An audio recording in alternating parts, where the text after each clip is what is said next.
greater than they were, than perhaps they were ready to accept. In fact, obviously they weren't ready to accept it because the nation had rejected him. By this point in Matthew chapter 12 and 13. So, I think this applies in a variety of ways in terms of the kingdom of heaven, how it is manifested. We can think about ourselves and say, boy, it's just me, I'm just small.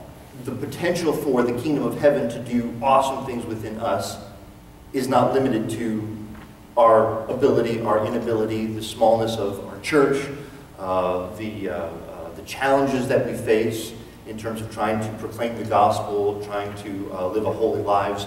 The smallness that sometimes we bring to the Lord does not dictate what God can or can't do through us.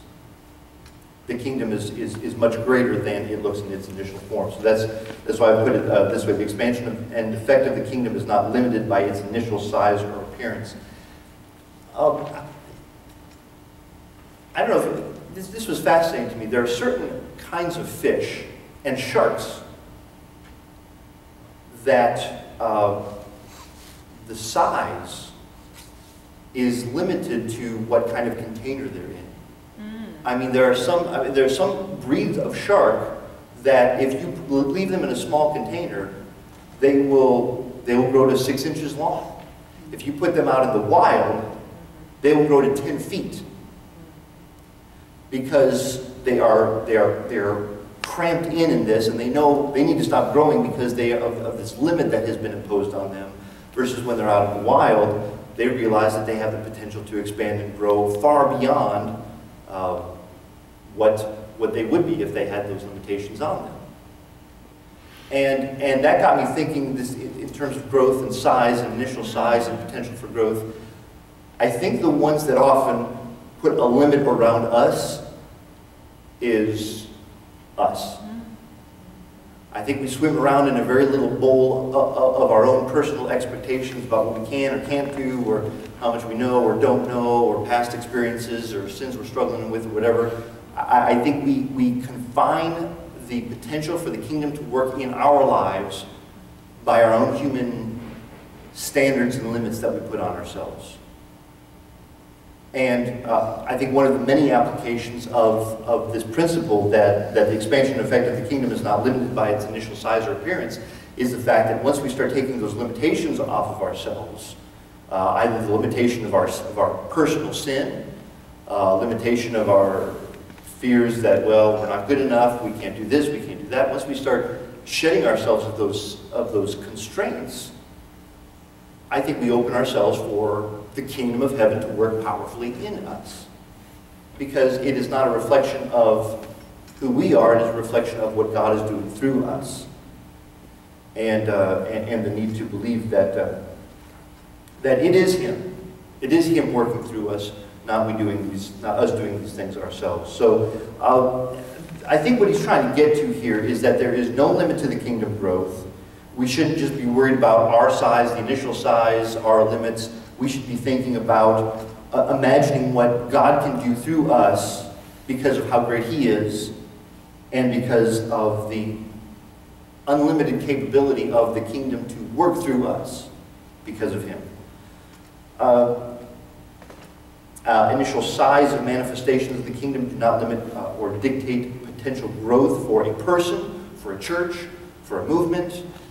And just him drawing our attention again to the idea of growth, I guess I just want to challenge you to make sure that you're growing, and I hope you are. I don't want to take it for granted that just because we come and we're here on Wednesday nights or Sunday mornings that we are growing. I think one of the dangers is that we tend to plateau. We kind of hit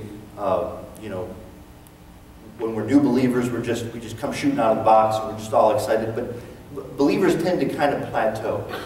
I don't know if that's apathy or, well, I've heard that. I've been around the block many times before. The moment that we think we have kind of hit a plateau, or that we're kind of at a good place spiritually, that tends to be a self-constraint that will limit our growth.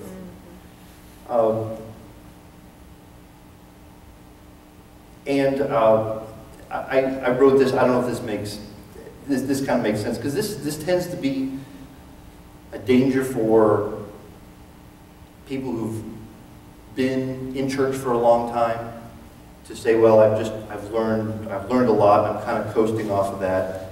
And I thought about the problem of spiritual coasting, and that is that you never coast up. You always just coast down. You know what I mean? Yeah. You say, well, I'm just kind of riding off past laurels of my whatever I've done or whatever God has done through me or whatever I've learned in the past, and you're not as focused on continuing to grow, and you just kind of coast spiritually, but you never coast upward. Not for long, at least. Maybe you're kind of propelled, but you never coast upward. You always coast down. Or you just sit there. and that's a problem too. So we often wish we were growing faster. We often, blame time or talent or whatever. Sometimes those are just constraints that we put on ourselves. How do we accelerate personal growth? How do we strive to grow more? We do this through our spiritual disciplines, through prayer, through gathering, through Bible study. We've been talking about confession on Sunday mornings. We've been talking about loving one another. And John, actually, 1 John is actually a really good book about accelerating spiritual growth. If you feel like you've kind of hit a plateau, he's a good one for, how do we get this thing moving again? How do we get it out of coast and get it into drive? So I think that's basically where he's going at with the mustard seed. We shouldn't allow the initial size of a manifestation of the kingdom to determine what we think is going to be the potential for growth. In reality, there's great, limitless potential for kingdom growth. So that takes us to leaven, or yeast, in the next verse, verse 33.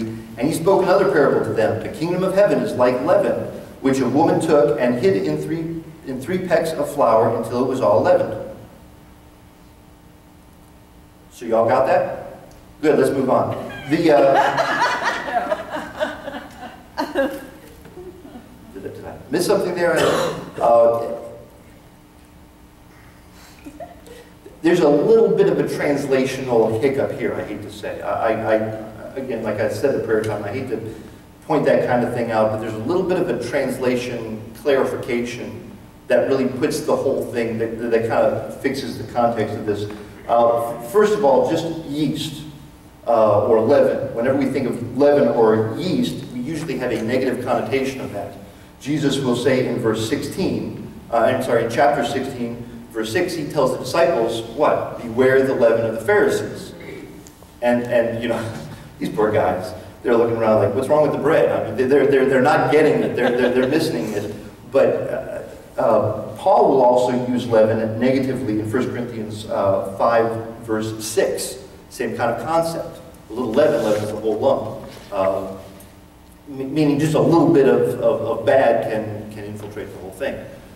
So, interestingly enough, too, in apocryphal literature or intertestamental literature, leaven is used negatively.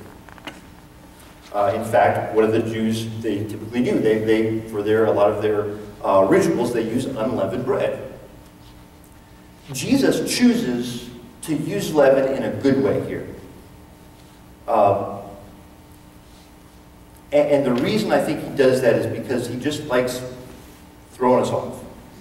He likes getting us to think of things differently. Okay? You got a priest. He goes by and he sees a guy on the side of the road and he keeps walking. You got a Levite, does the same thing. Who helps the guy laying on the side of the road? Samaritan. A dirty Samaritan. I mean, that would just, that would bother them. Not just confuse them and not just kind of frighten. That would bother them. Wow, a Samaritan would help where a priest or a Levite didn't? I think for the same reason, he now is going to use leaven in a positive sense. He's going to say the kingdom of heaven is like yeast or like leaven. The tricky word here is enkrupsen, which is, let me explain this word a little bit. Enkrupsen, krupto means to hide something. Enkrupten means to hide something in something else. And unfortunately, the way this verse reads in the NASB, it's kind of like she takes it, she wraps the dough around it, and then she just leaves it sitting there. When they use krupsin, it means to mix it in thoroughly.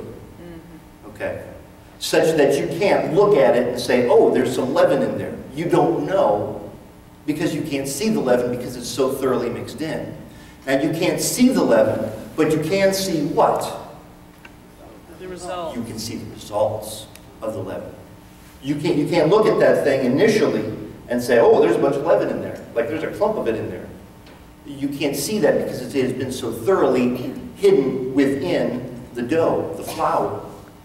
But you can see the results. And I think that's what he's getting at. So the yeast, you know, you can't just set the yeast on top and expect it to affect the dough. You have to work it in. And by the way, I'm way out, as you know, I'm way out of my field here. I actually asked Martha about this. I said, you know, I have no idea how this kind of thing works, leaven and dough and yeast and everything. But the yeast will have no effect on the dough if it is just left on the surface. It needs to be mixed in. One does not see the yeast, but you notice its effects. You notice the results of its presence. And she made this observation: yeast or leaven gives substance and fullness to bread. And I think that's very important because I think that's what he's trying to say about the kingdom. Okay, so in the mustard seed, the kingdom provides a very small seed, an awesome potential for growth. But with the leaven, the kingdom of heaven, in this context, the kingdom of heaven provides a fullness and a richness that is supposed to permeate the believer so that we can permeate our surroundings, our culture, our society with the kingdom of heaven. It also tastes better. Yeah, that's true. That's true. And I don't know if you've ever done this too. You've eaten a cookie or you've eaten some bread, and you kind of get into you bite into a pocket of leaven. It's like, wow, that's terrible. But it's because it hasn't been mixed in enough. And it does make it rise. It makes it taste better. I mean, it provides fullness and richness to this. So the parable of the kingdom of mustard implies the extent of growth, whereas the parable of the yeast implies intensive transformation. And D.A. Carson says in both parables it is clear at present the kingdom of heaven operates not apocalyptically, but quietly and from small beginnings. Now let me read that again. Because again, remember, the Jews, they are looking for some big apocalyptic, coming of the kingdom, and all they see is Jesus and his teaching. And there's still the Roman Empire and, all these other forces here. But what Jesus is trying to say in both parables, it is clear that at present, the kingdom of heaven operates not apocalyptically. There will be a time when Jesus comes back and he returns in the white horse and to reconquer the earth. There will be a time for that, but at present, the kingdom of heaven operates not apocalyptically, but quietly and from small beginnings and from within. As we are permeated with the priorities of the kingdom of heaven, and as we infiltrate a lost and dying society with those priorities, with that potential for growth that only the kingdom can provide. So that's why I've said it this way. The kingdom of heaven permeates us and we permeate society. Though not visible now, the kingdom of heaven intends to permeate every part of the believer's life so that we can permeate society. You've got to mix that leaven into the dough. Otherwise, presumably, you have lopsided bread. But once you mix that in, you can't see it. You can see the effects, the results of it. We are to be people who are reflecting the quiet but very real effects of the kingdom of God to those around us. Flour doesn't affect yeast. Leaven and yeast affects flour. And the question that kept popping into my mind as we're learning this is, or as I was studying this, is am I affecting the culture around me, the people around me, or am I being more affected by it? And I suspect that's where Christianity tends to be hanging out. We're hanging out underneath culture, underneath society, underneath the influences of those around us, rather than having a meaningful permeation into society,